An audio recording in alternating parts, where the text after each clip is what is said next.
जितने ये पहाड़ खूबसूरत दिखते हैं उतने ही खतरनाक भी। इतने साल लगे होंगे इस चट्टान को ऐसी शेप में काटने में। कटाई कर दी धान की, बंदरों ने सब नुकसान कर दिया। दीदी अपने काम की चीज ले आई और मैं दीदी के काम की चीजें। होम स्टे को सजाने का काम अभी भी जारी है। यात्री तो आ रहे हैं, रास्ता कैसा है?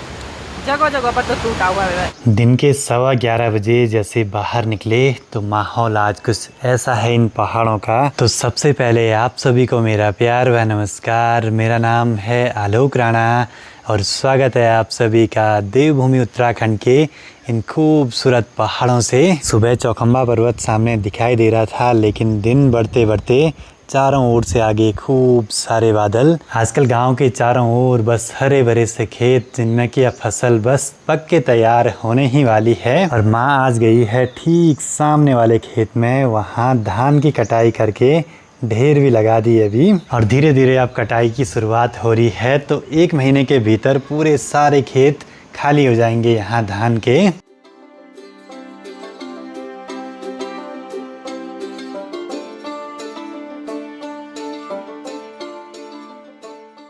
धीरे धीरे मौसम सही होने लगा है, बारिश कम हो रही है, बादल पहाड़ों को छोड़ के ऊपर ऊपर को जा रहे हैं। और इसके बाद आने वाला जो सितंबर अक्टूबर का महीना है, पहाड़ों में घूमने और दर्शन करने का सबसे बेस्ट टाइम। अभी कुछ समय से हमारे ट्रैक वगैरह भी नहीं हो पाए हैं, तो सोच रहा हूँ कि पुराने जो भी ट्रैक हमने करे हैं उनकी हर ट्रैक की एक साइलेंट हाइक फिल्म बना दूँ, क्योंकि फुटेज तो अपने पास हैं। अभी वही काम चल रहा है, हार्ड डिस्क से फुटेज वगैरह ले रहा हूँ मननी वैली ट्रैक की। माँ अभी पहुँच गई खेतों के काम करके, कटाई कर दी धान की। बंदरों ने सब नुकसान कर दिया, सुअर ने, बंदरों ने।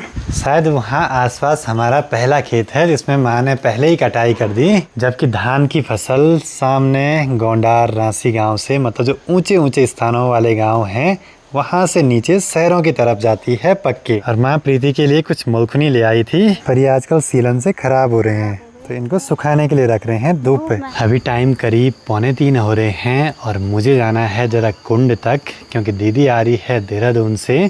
उसके पास कुछ सामान मंगवाया था उसको रिसीव करने के लिए। दिन के टाइम पे तो यहाँ मार्केट बिल्कुल सुनसान सा रहता है। कुंड जाने से पहले मुझे जाना है परवाड़ी वाले घर की ओर। परवाड़ी वाले घर पे मुझे सीधे गौशाला की तरफ जाना है एक बारी।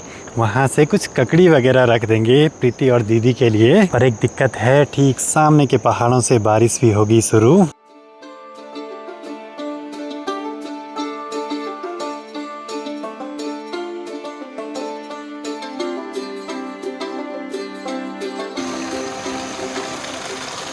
आज मुझे हर जगह पे फिसलन ज़रा कम महसूस हो रही है, क्योंकि धूप लगने लगी है तो शैवाल सूख के निकलने लगी है धीरे धीरे। कुछ ककड़ियाँ दिखाई दे रही हैं मुझे अभी, पर पेड़ पे नहीं चढ़ना है मुझे, जो नीचे से ही निकल जाए उनको ही निकाल देते हैं। जैसे एक यहाँ पे लगी है,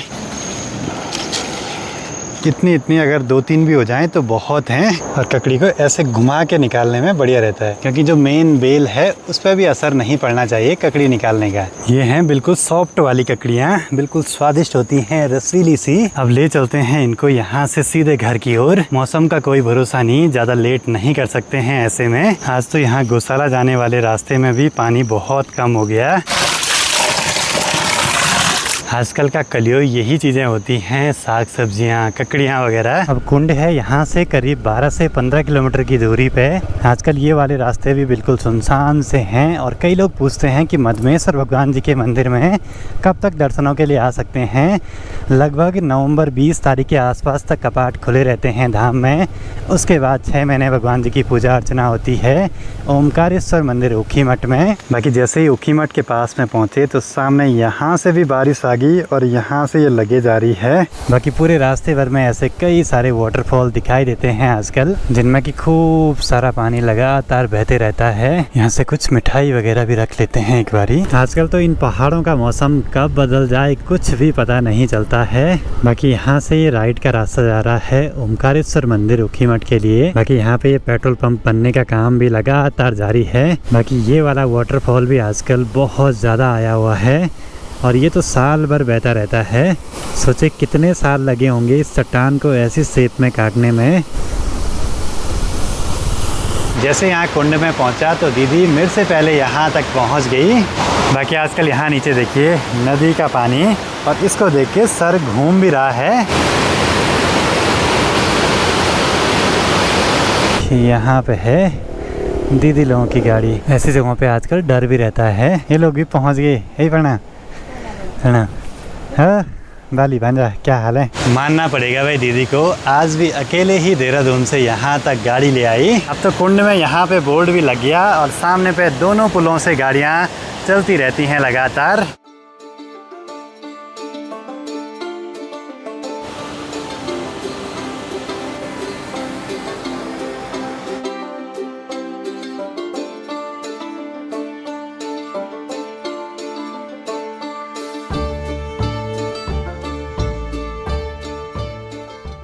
दीदी अपने काम की चीज़ ले आई और मैं दीदी के काम की चीज़ें। यात्री तो आ रहे हैं, रास्ता कैसा है?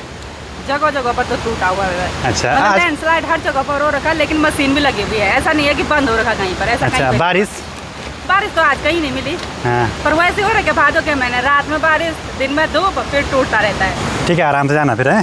बाय।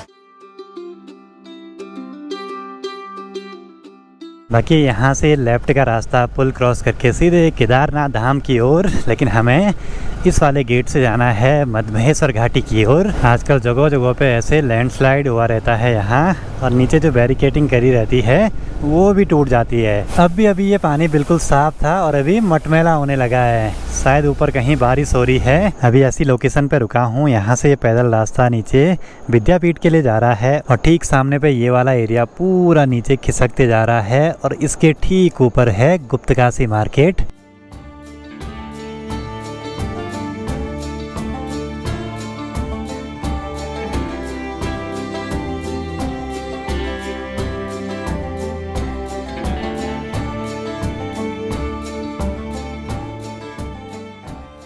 जितने ये पहाड़ खूबसूरत दिखते हैं उतने ही खतरनाक भी। मैं भी ऊखीमठ मार्केट नहीं पहुंचा और दीदी सामने गुप्तकाशी से आगे पहुंच गई केदार घाटी की ओर।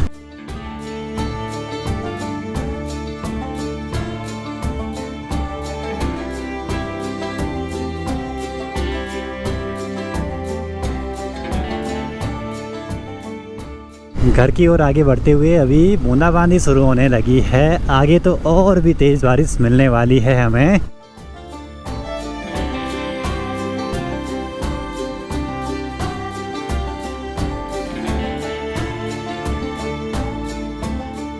अभी सामने हल्का रेनबो दिखाई दे रहा है। बाकी आज के भी लगभग सारे काम हुए कंप्लीट। तो ये लंबी सी चीज़ है दरवाजे के नीचे लगाने के लिए, इसको बोलते हैं डोर बॉटम सील स्ट्रिप। सबसे पहले इसी को अनरैप कर देते हैं। ये कुछ ऐसी चीज़ें हैं इसके अंदर, और ये ले आ रखे हैं ऊपर होम स्टे के कमरों के लिए। बाकी इस थैले पे हैं कुछ ऐसी छोटी छोटी सी प्लास्टिक की प्लेट सी, जो कि गमले के नीचे रखने के काम आएंगी, और इनको लास्ट टाइम हम देहरादून में ही भूल गए थे। और इस वाले थैले पे हैं छोटे छोटे कॉर्नर प्रोटेक्टर, जो कि फर्नीचर पे लगाने के काम आते हैं। इस बारी मैंने कुछ और भी मंगा दिए, ये कुछ इस टाइप की। अब फटाफट से इन तीनों चीज़ों को इनकी जगह पे लगा के भी देख लेते हैं। मतलब कि होम स्टे को सजाने का काम अभी भी जारी है। जैसे जैसे हमारी ज़रूरतें बढ़ रही हैं, ज़रूरत महसूस हो रही है इन चीज़ों की, उनको मंगा रहे हैं। तो यहाँ पहले दरवाजे से शुरू करते हैं।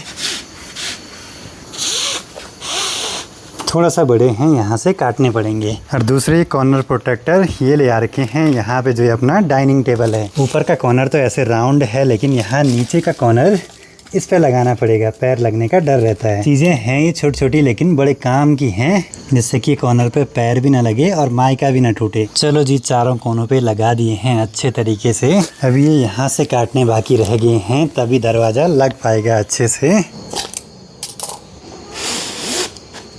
एक कीड़ा आ रखा है, और मैंने कुछ वीडियोस देखी थी कि ये बहुत महंगा कीड़ा है। बोला क्या खतरनाक सा कीड़ा है यहाँ पे आया हुआ। एक बारी अब गर्मा गर्म चाय का आनंद ले लेते हैं इन खूबसूरत पहाड़ों के सामने। और माँ ने आज पंजाबी गाने लगा रखे फ़ोन पे। यहाँ पे ऐड चल रहा अपनी वीडियो पे। माँ को गाने सजेस्ट होते हैं, माँ स्किप ही नहीं करती है, सुनते रहते हैं पूरे। बोलते हैं कि बल ऐड पूरे देखो बल। और जैसे जैसे शाम हो रही है, सामने के नज़ारे देखिए क्या गजब के हो रहे हैं। और दूसरी तरफ यहाँ देवराताल साइड से खूब बारिश आने लगी है।